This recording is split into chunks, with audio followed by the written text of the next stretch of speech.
Halo, bertemu lagi dengan Bu Fani dalam mata kuliah biologi sel. Untuk pertemuan kali ini, topik yang akan kita pelajari adalah tentang kimia dan bioenergetika di dalam sel. Minggu lalu, kita telah belajar tentang sejarah penemuan sel, definisi dari sel, kemudian ciri-ciri umum sel, dan sekilas tentang perbedaan sel prokariot dan eukariot. Nah, adakah yang masih ingat apa itu sel? Sel adalah unit struktural dan fungsional terkecil yang menyusun makhluk hidup atau organisme. Di dalam setiap sel yang menyusun tubuh kita, ada komponen kimiawi yang berperan penting dalam kehidupan loh. Nah, kalau misalnya kita lihat di sini yang pertama, unsur dan senyawa kimiawi. Nah, suatu materi itu terdiri atas unsur-unsur kimiawi. Lalu, apa sih unsur itu? Kalau kita meninjau dari KBBI, unsur itu adalah bagian terkecil dari suatu benda. Bagian benda yang tidak dapat dibagi-bagi lagi dengan proses kimia. Maka unsur ini sering juga disebut sebagai bahan asal atau elemen. Nah, kalau kalian masih ingat tabel periodik unsur, di situ ada banyak sekali ya unsur-unsur yang ada di alam. Nah, kehidupan itu membutuhkan 25 macam unsur kimiawi.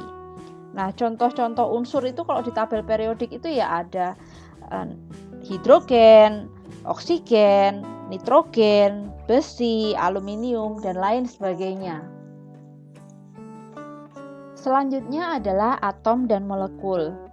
Kalian pasti juga tidak asing kan dengan istilah atom dan molekul. Apa itu atom? Atom itu merupakan partikel terkecil dari suatu unsur, di mana atom nanti akan tersusun dari berbagai partikel dasar, diantaranya ada proton, ada elektron, ada juga neutron.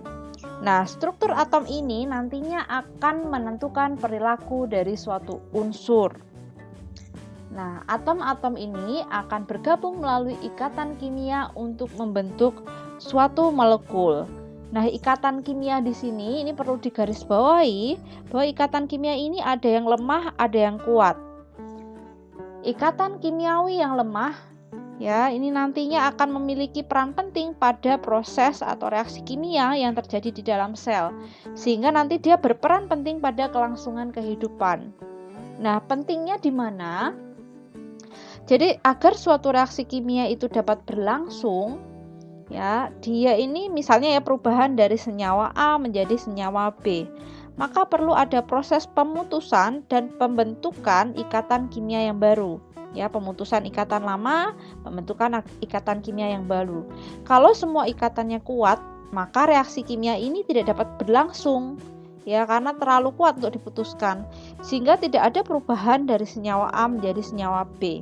Kalau tidak ada perubahan senyawa, ya tidak ada proses reaksi kimia, maka sel itu tidak bisa hidup. Kalau sel tidak bisa hidup, artinya tidak akan ada kehidupan ya dari suatu organisme.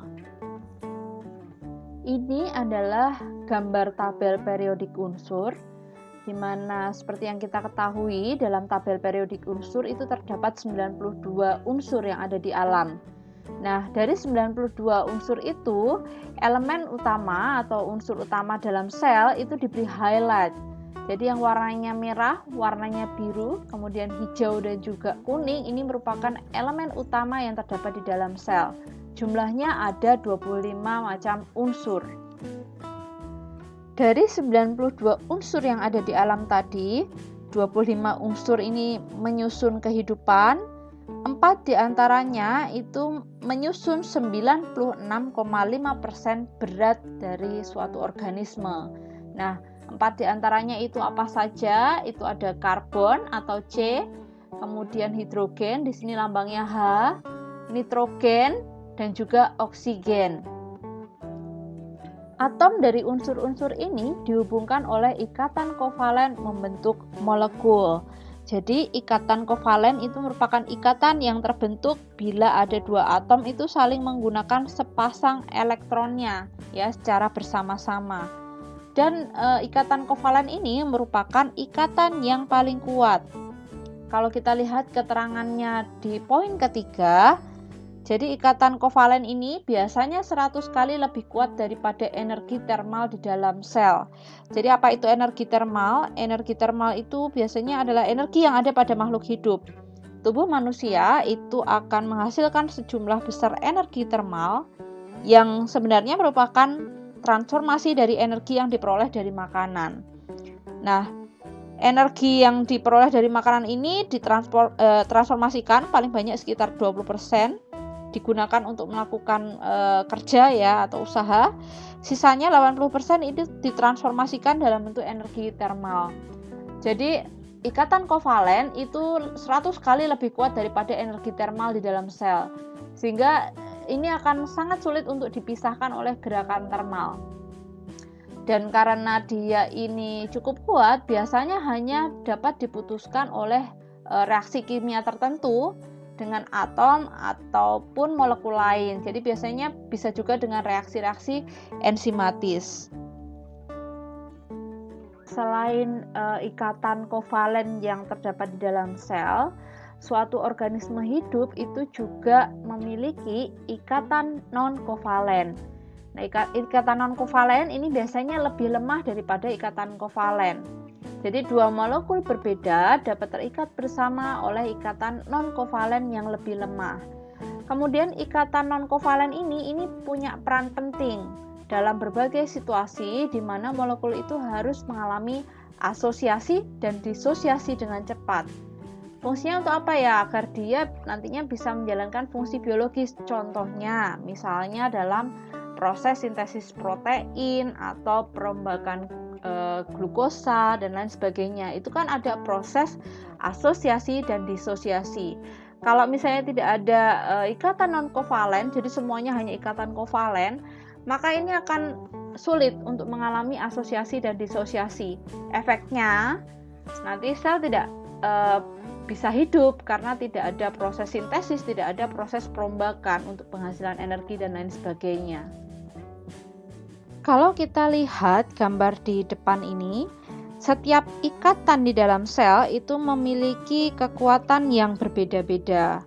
Jadi kekuatan ikatan ini nanti akan diukur sebagai jumlah energi yang harus diberikan untuk memutuskan ikatan tersebut. Dan ini satuannya adalah kilojoule per mol.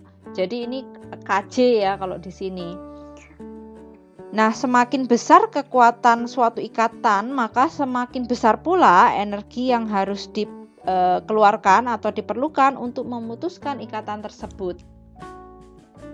Next, kita akan lihat di sini ada keterangan semua reaksi yang terjadi di dalam sel itu berlangsung dalam lingkungan berair, sehingga kehidupan itu sangat bergantung pada air. Nah, dalam setiap molekul air atau H2O itu terdapat dua atom H yang terhubung oleh atom O melalui ikatan kovalen. Kita bisa lihat gambar di sini ya. Ini ada atom O, ini ada atom H. Jadi dua atom H terhubung dengan atom O melalui ikatan kovalen. Jadi ini ikatannya kuat.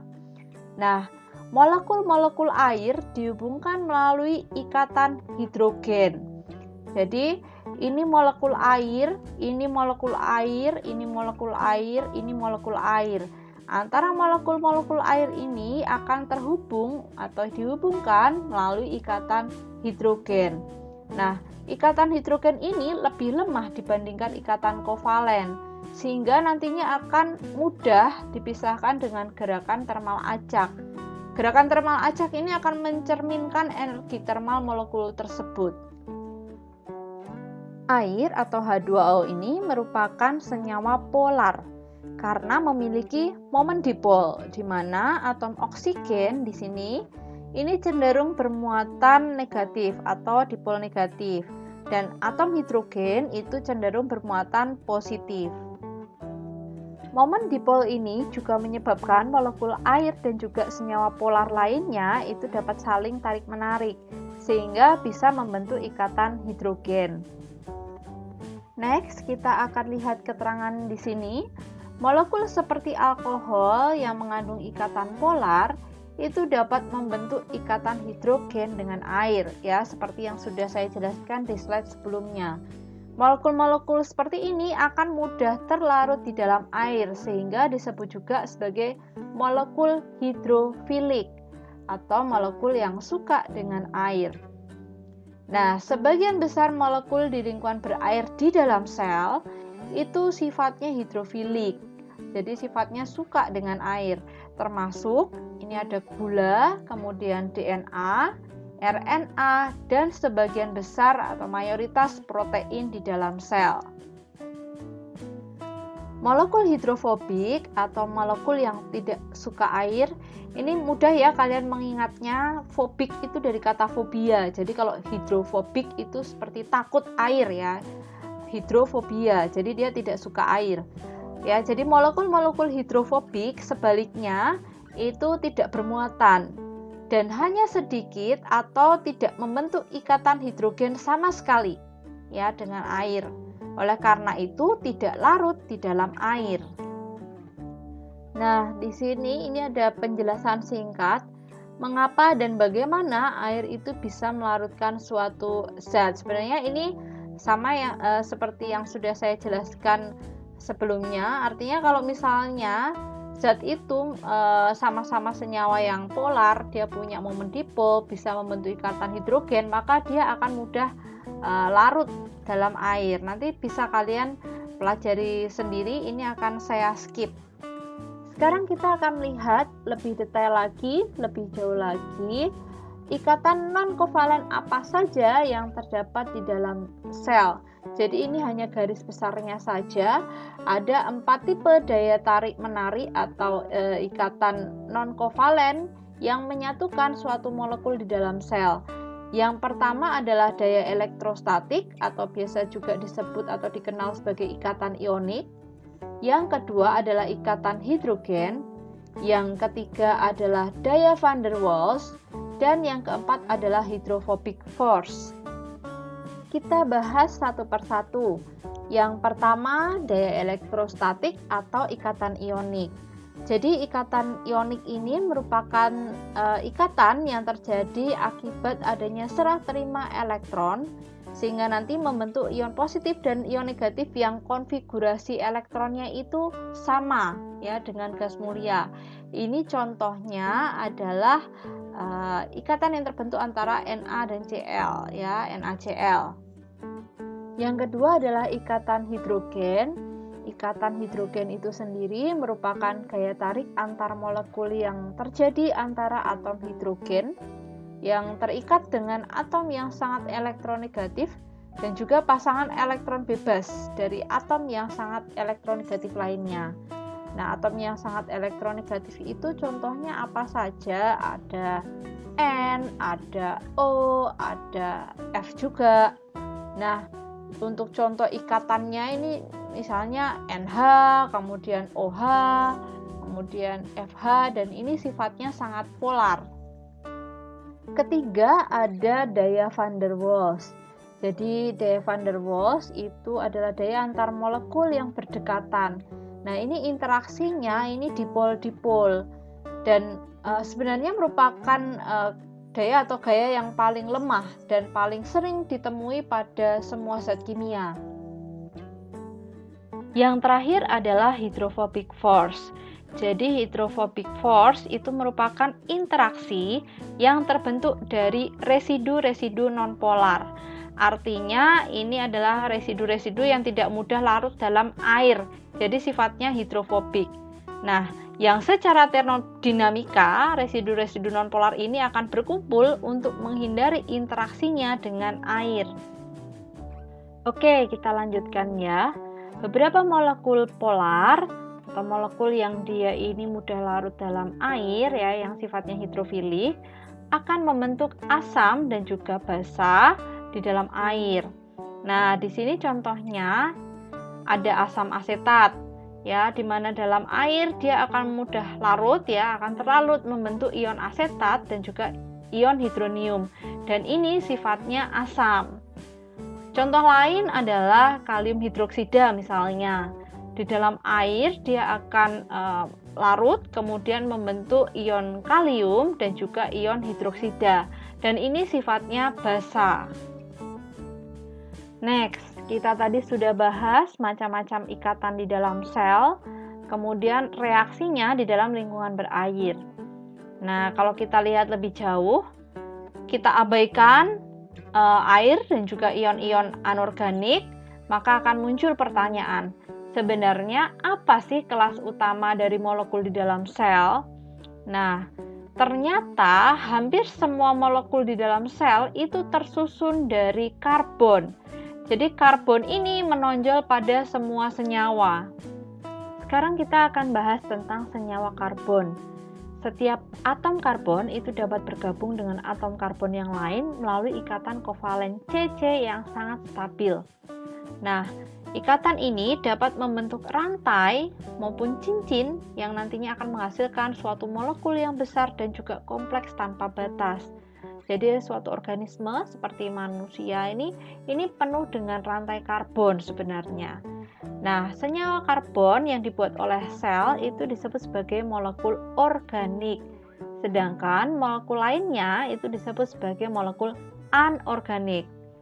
Nah, contohnya apa saja molekul organik itu? Contohnya ada karbohidrat, ada protein, ada lemak, kemudian asam nukleat. Nah, molekul yang lain itu contohnya di sini ada air, kemudian ada juga vitamin dan juga mineral, itu sebagai molekul anorganik. Kombinasi atom tertentu ya di sini seperti gugus metil, hidroksil, karboksil, karbonil, fosfat, sulfhidril, kemudian amino itu dapat ditemui berulang pada molekul di dalam sel. Jadi kalau tadi sudah saya singgung bahwa seperti tubuh kita itu penuh dengan rantai-rantai karbon, jadi dapat ditemui berulang. Nah, setiap gugus kimia itu memiliki sifat fisika kimia tertentu yang nantinya akan mempengaruhi perilaku molekul di tempat di mana dia berada. Di sini kita akan melihat ada 4 macam molekul organik yang terdapat di dalam sel, di mana keempatnya ini merupakan building blocks dari suatu sel. Yang pertama ada gula, yang kedua ada asam lemak, yang ketiga ada nukleotida, dan yang keempat ada asam amino. Ini adalah building blocks-nya dari suatu sel, di mana nanti unit yang lebih besarnya di dalam selnya untuk gula itu ada polisakarida, kemudian asam lemak nanti akan membentuk lemak, lipid, kemudian membran dan lain sebagainya. Kemudian asam amino ini nanti unit lebih besarnya itu adalah protein. Kemudian nukleotida ini unit lebih besarnya lagi adalah asam nukleat. Di gambar ini kita dapat melihat distribusi molekul di dalam sel bakteri. Sebenarnya sel hewan itu komposisinya mirip seperti ini ya, jadi sangat mirip seperti ini, hanya saja ukurannya jauh lebih besar, jadi kira-kira 1000 kali lebih besar dari ukuran sel bakteri. Nah, kalau kita lihat lebih detail lagi, sel bakteri kita dapat melihat proporsinya, komposisinya 70%-nya ini adalah air, sedangkan 30%-nya ini adalah bahan-bahan kimia. Nah, dari 30% bahan kimia ini ternyata didominasi oleh makromolekul di sini. Nah, makromolekulnya apa saja? Ada DNA, ada RNA, ada protein, dan juga ada polisakarida. Nah, sisanya itu adalah ion-ion inorganik, kemudian molekul-molekul kecil, dan juga fosfolipid. Makromolekul seperti polisakarida, protein, dan juga asam nukleat itu sebenarnya merupakan polimer yang terbentuk dari subunit-subunit atau monomer di sini melalui reaksi kondensasi. Dan molekul ini dapat juga dipecah lagi menjadi molekul-molekul yang ukurannya lebih kecil melalui reaksi hidrolisis. Kalau tadi kita sudah membicarakan juga tentang ikatan non-kovalen, jadi ikatan non-kovalen kaitannya dengan makromolekul. Ikatan non-kovalen ini akan menentukan bentuk dari makromolekul yang tepat dan pengikatannya ke molekul lain. Di sini contohnya adalah suatu protein. Nah, suatu protein ini akan memiliki aktivitas tertentu apabila sudah folded. Jadi dia akan seperti menggulung kemudian berbentuk atau berada pada bentuk 3 dimensinya atau bentuk tersiernya. Dan ini merupakan bentuk yang stabil. Ketika ikatan non-kovalen ini diganggu atau dipatahkan atau diputuskan, maka protein ini akan berubah konformasinya menjadi suatu rantai fleksibel yang tidak memiliki aktivitas biologi lagi.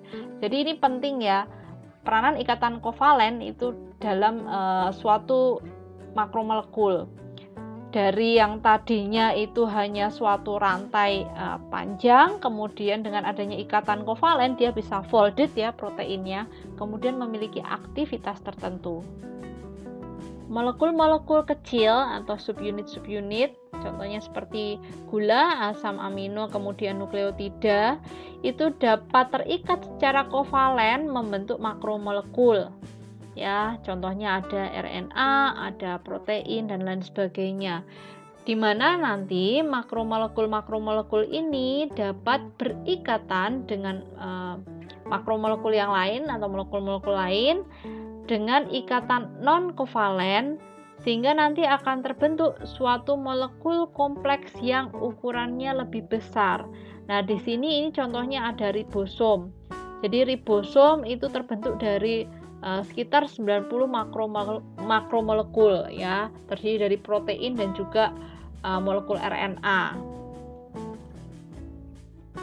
Itu tadi adalah subtopik yang pertama, yaitu kimia di dalam sel, ya apa saja macamnya, kemudian interaksinya, ikatan-ikatannya dan lain sebagainya. Sekarang kita akan berlanjut membahas tentang bioenergetika di dalam sel. Nah, lebih dulu kita harus melihat bioenergetika itu apa sebenarnya. Jadi bioenergetika atau termodinamika biokimia itu merupakan ilmu pengetahuan mengenai perubahan energi yang menyertai reaksi biokimia. Jadi ini merupakan studi tentang proses bagaimana sel itu menggunakan, kemudian menyimpan dan juga melepaskan energi. Nah, komponen utama dalam bioenergetika itu adalah transformasi energi. Transformasi atau perubahan atau konversi energi ya, dari suatu bentuk ke bentuk energi yang lain. Oke, selanjutnya ini adalah bagian yang perlu kita pahami.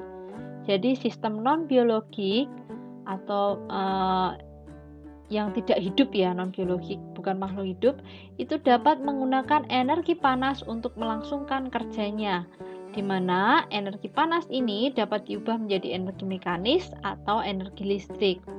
Ya, di sini contohnya ya seperti alat-alat elektronik ya, dia bisa mengubah energi panas menjadi energi mekanis, menjadi energi listrik dan lain sebagainya. Namun pada sistem biologik, ini seperti contohnya ya manusia, hewan, itu sifatnya kan isotermik, artinya suhu tubuhnya itu konstan. Ini menggunakan energi kimia untuk memberikan tenaga bagi proses kehidupan. Untuk bisa hidup, suatu sel itu perlu melakukan metabolisme. Apa itu metabolisme? Metabolisme itu merupakan seluruh reaksi biokimia yang terjadi di dalam sel. Terdiri dari anabolisme atau sintesis dan katabolisme atau penguraian. Nah, kita lihat dulu satu persatu. Ini ada gambar senyawa sederhana, kemudian molekul-molekul kompleks.